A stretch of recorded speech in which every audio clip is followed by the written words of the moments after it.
Pimply राज्य में आज राजा भीमदेव ने अपने दरबार में एक वैचारिक सम्मेलन का आयोजन किया था, जिसमें पूरे भारतवर्ष के विद्यालयों के सबसे उत्कृष्ट विद्यार्थी भाग ले रहे थे। भाग ले रहे सभी छात्रों के लिए दान दक्षिणा थी और जीतने वाले उम्मीदवार के लिए थी राजा के मंत्रिमंडल में मंत्री पद की कुर्सी। इस सम्मेलन में तक्षशिला का प्रतिनिधित्व कर रहे थे वहां के सबसे होनहार छात्र चाणक्य। दरबार में राजा के महामंत्री कृष्ण स्वामी सभी प्रतिभागियों से एक एक कर देश के समाज के हित के बारे में प्रश्न पूछ रहे थे, लेकिन अब तक एक भी प्रतिभागी ऐसा नहीं मिला था जो उनके प्रश्नों का संतुष्टिजनक उत्तर दे सके। और अब बारी आई चाणक्य की। उन्होंने राजा और पूरे मंत्रिमंडल को नमन कर अपना परिचय दिया। उसके बाद वो अपनी शिखा की गांठ को कसते हुए आ खड़े हुए राजा के सामने प्रश्नों के उत्तर देने। उनके चेहरे पर एक शालीनता का भाव था। महामंत्री ने चाणक्य से अपना पहला प्रश्न पूछा, सबसे बड़ा शत्रु कौन? चाणक्य मुस्कुराए और बोले, अहंकार। अहंकार से बड़ा और कोई शत्रु नहीं। वहां बैठे मंत्रीगणों ने चाणक्य की प्रशंसा की। कृष्ण स्वामी ने अगला प्रश्न पूछा, सबसे बड़ा धन क्या है? चाणक्य बोले, विद्या। विद्या ही सबसे बड़ा और अनमोल धन है। उत्तर सुन प्रतिभागियों ने तालियां बजानी शुरू कर दी, लेकिन राजा भीमदेव ने उस उत्तर में कोई रुचि नहीं दिखाई। उनके लिए एक राजा के राजकोष का धन ही सबसे बड़ा धन था। प्रश्नों की श्रृंखला को आगे बढ़ाते हुए महामंत्री ने तीसरा प्रश्न पूछा, सबसे बड़ा वीर कौन? चाणक्य का उत्तर था, दानवीर। चाणक्य का यह उत्तर राजा भीमदेव को चुभ गया।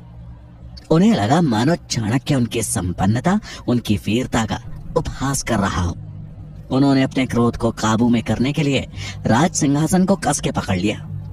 चाणक्य राजा की भावनाएं भांप गए, लेकिन बगैर किसी चिंता के भाव को उजागर किए खड़े रहे। वहां बैठे प्रतिभागी और मंत्रिमंडल ने जब राजा को देखा तो वो सहम गए। महामंत्री अगला प्रश्न पूछने ही वाले थे कि राजा भीमदेव ने अपने हाथ के इशारे से उन्हें रोक दिया। राजा के चेहरे पर गुस्सा साफ झलक रहा था। उन्होंने भारी आवाज में कहा, इस ब्राह्मण छात्र से अगला प्रश्न हम पूछेंगे। सभा में सन्नाटा छा गया। सब जानते थे कि अब चाणक्य की खैर नहीं, पर चाणक्य शांत मुद्रा में खड़े रहे। तभी राजा ने कठोर स्वर में पूछा, शास्त्र बड़े या राजा? चाणक्य ने विनम्रता के साथ कहा, महाराज की जय हो।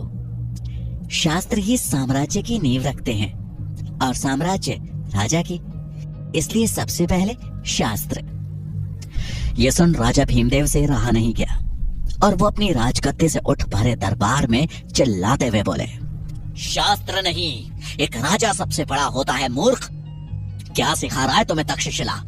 इतना भी नहीं पता कि अगर राजा नहीं होता तो प्रजा नहीं होती, और बिना प्रजा के तुम्हारे इन शास्त्रों का कोई मोल नहीं है। राजा जितने क्रोध में थे, चाणक्य ने उतने ही शांत स्वर में कहा, क्षमा कीजिएगा महाराज, लेकिन आप सिर्फ जनता के हैं। जनता है इसलिए आप हैं। ये सुन भीमदेव की आंखें गुस्से में लाल हो गई। उन्होंने तलवार के मूठ पर हाथ रखते हुए कहा, अब तो जैसा साधारण छात्र मुझे बताएगा कि मेरा अस्तित्व सिर्फ प्रजा की वजह से है। अपनी सीमाएं मत भूल, तो खुद एक भिखारी है जो यहां दान लेने आया है। चाणक्य को यह बात चुभ गई। राजा ने सिर्फ उनका ही नहीं बल्कि तक्षशिला का भी अपमान किया था। उन्होंने राजा की ओर देख हाथ जोड़े और उनकी आंखों में आंखें डाल कहा, महाराज, शिक्षा को पूजने वाला छात्र साधारण नहीं होता। वो एक दिन शिक्षक बन निर्माण करता है इस समाज का। वो अगर किसी को बना सकता है तो मिटा भी सकता है। और रही बात दान की, तो मैं तक्षशिला से यहाँ दान लेने नहीं आया था महाराज। मुझे लगा यहाँ ज्ञान की पूजा होती है, पर मैं गलत था। जहां शास्त्रों का मान नहीं किया जाता, वहां मैं एक क्षण नहीं रुकना चाहता। ऐसा कहते हुए उन्होंने राजा को प्रणाम किया और दरबार से बाहर जाने लगे। उन्हें जाता देख राजा ने अपनी तलवार खींच ली और कहा, तुझे जाने की आज्ञा किसने दी? चाणक्य के कदम वहीं रुक गए और उन्होंने पलटकर अपना शीश झुकाते हुए कहा, क्षमा महाराज, अगर मैंने आपके सम्मान को ठेस पहुंचाई हो। ये एक सम्मेलन है और मैंने बस अपने विचार व्यक्त किए। पूरे दरबार में फिर सन्नाटा छा गया। सबके चेहरे पर हवाइयां उड़ रही थी। राजा भीमदेव का क्रोध 7वें आसमान पर था।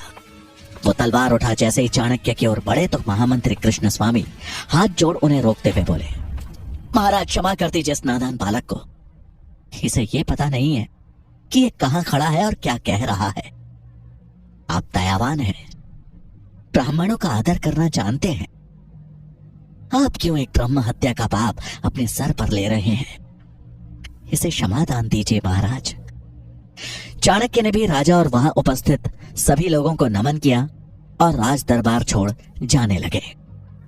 उन्होंने जैसे ही मुख्य द्वार की ओर अपने कदम बढ़ाए, महामंत्री ने पीछे से व्यंग करते हुए कहा, एक बात और गांठ बांध लो।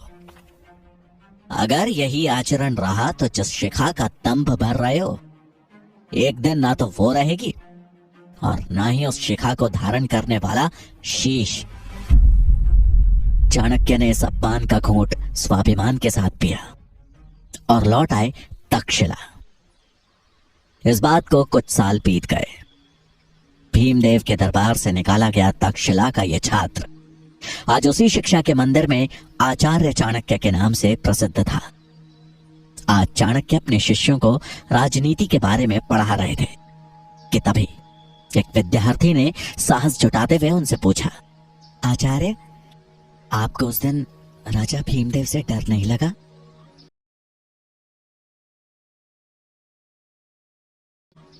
उनके हाथ में तलवार, दरबार में सैनिक थे, लेकिन आप तो निहत्थे थे। चाणक्य मुस्कुराए और बोले, निहत्था कहां था? था ना मेरे पास मेरा सबसे बड़ा शस्त्र। ये सुन वहां बैठे शिष्य एक दूसरे का मुंह ताकने लगे। चाणक्य ने उनकी विडंबना भांप ली। बोले, बुद्धि, यही मेरा शस्त्र था और है। एक बुद्धिमान व्यक्ति अपनी बुद्धि, चातुर्य और विवेक से किसी भी युद्ध में विजयी हो सकता है, फिर चाहे परिस्थिति कितनी भी बुरी क्यों ना हो। यह सुन छात्रों को यकीन हो गया कि उनके आचार्य कोई साधारण आचार्य नहीं है। चाणक्य अगला पाठ शुरू करते कि तभी उन्हें तुरंत पुस्तकालय में पहुंचने का संदेश मिला। पुस्तकालय पहुंच चाणक्य को वहां आए एक संदेशवाहक से पता चला कि गांधार के राजा आंबी ने बिना लड़े ही मैसेडोनिया के सम्राट सिकंदर के सामने आत्मसमर्पण कर दिया है और अब सिकंदर की नजर संपूर्ण भारत पर है।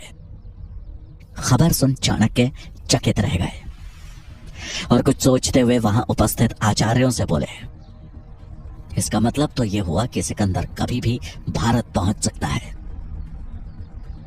हमें भारत को बचाना होगा और यह तभी संभव है जब भारत अखंड बने। मुझे शीघ्र यह बात मगध के महाराज धनानंद तक पहुंचानी होगी। चाणक्य की बात सुनकर आचार्य मेघनाथ हंसते हुए बोले, आप जानते हैं ना धनानंद कैसा राजा है और भला वो आपकी बात क्यों मानेगा? यह सुनकर चाणक्य ने जवाब दिया, मैं खुद जाऊंगा मगध और अखंड भारत का प्रस्ताव उनके सामने रखूंगा। मुझे विश्वास है कि वो भी भारत को विदेशी आक्रमणों से बचाना चाहेंगे। मेघनाथ बोले, धनानंद सुनेगा और वो भी आपका प्रस्ताव? भीमदेव के दरबार से बचकर निकल आए, अपने को भाग्यशाली समझिए। धनानंद के दरबार गए तो मान और जान दोनों से हाथ धोना पड़ेगा। मेरा सुझाव मानिए और केवल अपना काम कीजिए, बच्चों को शिक्षा देने का काम। भलाई इसी में है।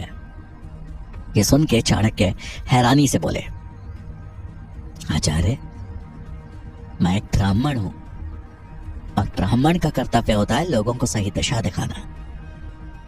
अगर राजा धनानंद अपनी दिशा से भटकेंगे तो यह मेरा कर्तव्य है कि मैं उन्हें सही रास्ता सुझाऊं, नहीं तो सर्वनाश के सिवा कुछ नहीं होगा यहां। आप अपना कर्तव्य भूल गए हो पर मैं ऐसा नहीं कर सकता। मुझे आज ही मगध के लिए निकलना होगा चाणक्य को जाता देख मेघनाथ ने ताना कसते हुए कहा, आचार्य, मुझे लगता है ये हमारी आखिरी भेंट है। आप मगध से वापस आएंगे भी या नहीं, इसमें संदेह है। क्यों ना आखिरी बार हम भोजन साथ में करें। चाणक्य उनका प्रस्ताव ठुकरा कर आगे बढ़ गए। उनके जाते ही मेघनाथ मनी मन बोले, इस बार तो ये नहीं लौटने वाला। चाणक्य तक्षशिला से मगध के लिए निकल पड़े और 5 दिन का लंबा सफर तय कर पहुंच गए मगध की राजधानी पाटलिपुत्र। उन्हें नगर में कदम रखे कुछ ही क्षण हुए थे कि पाटलिपुत्र की जनता पर हो रहे अत्याचार की सच्चाई उनके सामने थी। नगर के चौराहे पर कुछ सैनिक फांसी के फंदे से लटक रहे मृत शवों को नीचे उतार रहे थे। ये देख चाणक्य को समझने में देर नहीं लगी कि उन्हें सामूहिक मृत्यु दंड दिया गया है। शवों को देख के उनके परिजन जोर जोर से रो रहे थे। तभी एक महिला की आवाज उनके कानों पर पड़ी, जो अपने बेटे के मृत शरीर से लिपट वहां खड़े सैनिक से रोते रोते बोली, और कितने दिन हमें ऐसे ही अपनों को खोना पड़ेगा, और कितनों को मारोगे तुम लोग?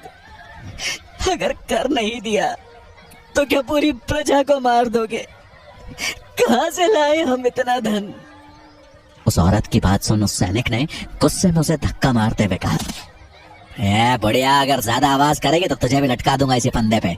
चल चुपचाप निकल जाए यहां से। ऐसा कहकर उस सैनिक ने उसके बेटे के शव को उठाकर बैलगाड़ी में लाद दिया और वहां से निकल पड़ा। चाणक्य से ये देखा नहीं गया। वो दौड़ते हुए उस औरत के पास पहुंचे और उसे सहारा देते हुए बोले, माँ जी संभल कर। ऐसा कहकर उन्होंने उस रोती हुई बूढ़ी महिला को एक पेड़ के नीचे बैठाया और बोले,